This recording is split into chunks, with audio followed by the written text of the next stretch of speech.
Wow, Apple's down over 3% on the day. The earnings yesterday must have sucked. Wrong. Earnings were actually good, but it doesn't matter in this environment. The entire market is getting punished. Now sitting at a market cap of $2.58 trillion. On the year, we are down 13% to date. So what happened? Apple shares dip after company warns of a possible $8 billion hit from supply constraints. So Apple's revenue grew nearly 9% year over year in the quarter ended in March, the company said on Thursday, showing strong growth and bucking investor worries about a deteriorating macroeconomic environment affecting demand for high-end smartphones and computers. So here are the numbers. EPS we beat at $1.52 versus $1.43. Revenue at $97.28 billion versus the expected $93.89 billion, up 8.59% year over year. That's a big beat. iPhone revenue beating, services revenue beating. All these numbers are beating one after the other, except for other products revenue. That's still up 12.37% year over year, and even gross margin at 43.7% versus the 43.1% that was estimated. They increased their dividend by 5% to 23 cents per share. Even though they probably could have increased that by a lot more, their big thing is they're spending so much money on buybacks. The smartphone business grew over 5% during the quarter, yielding more evidence that the current iPhone 13 model is selling well. Cook said that the iPhone business had a successful quarter with sales to so-called switchers or people who previously had an Android phone but decided to switch to an iPhone.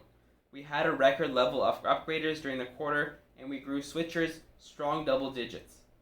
The earnings beat also suggests that Apple's premium smartphone business may be insulated from concerns about deteriorating consumer confidence.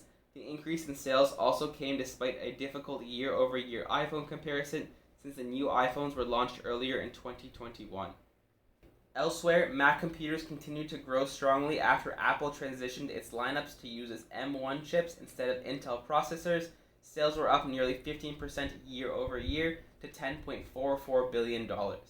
However, Apple's iPad business continues to go sideways, with sales down 2.1% from a year ago, despite updated models with Apple's M1 chip. Cook said the iPad business had very significant supply constraints during the quarter. Apple's profitable services business, which includes subscriptions, licensing fees, and extended warranties, continues to grow strongly with over 17% growth. However, over the past 2 years, the business had made a habit of beating Wall Street expectations by between 3% and 8%, and in this quarter, it only exceeded estimates by 0.51%. The services comps have been strange for the past couple of years because we've had lockdowns and reopenings and so on. Cook said that Apple's financial performance was better than anticipated. The fastest growing region was the Americas, which saw sales rise 20% during the quarter to $50.57 billion. Greater China, which includes Hong Kong and Taiwan, grew at a slower 3.47% rate to $18.34 billion. Cook said that China's lockdowns didn't affect Apple during the quarter. And all of this comes as US GDP unexpectedly contracts 1.4%, but it doesn't seem like people tend to care when it comes to their Apple products. So again, as we know, the stock is getting punished as the rest of the market is. Don't take it personally, Apple, but right now with the environment, if you're beating earnings, you're going down only a few percent.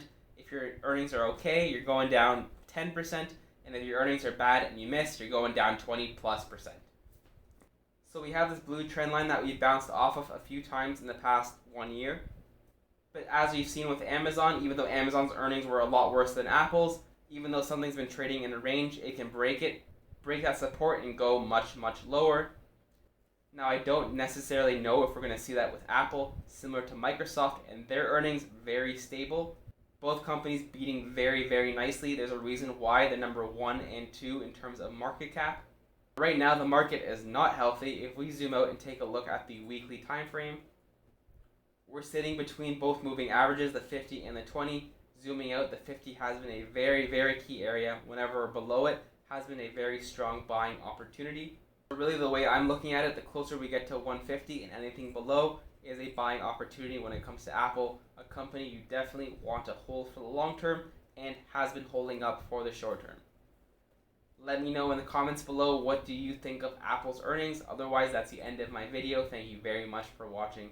As always, If you aren't already, subscribe to the channel, like the video, and check out my description below for links to my Instagram, my Twitter, and my TikTok, and I will see you guys in my next video.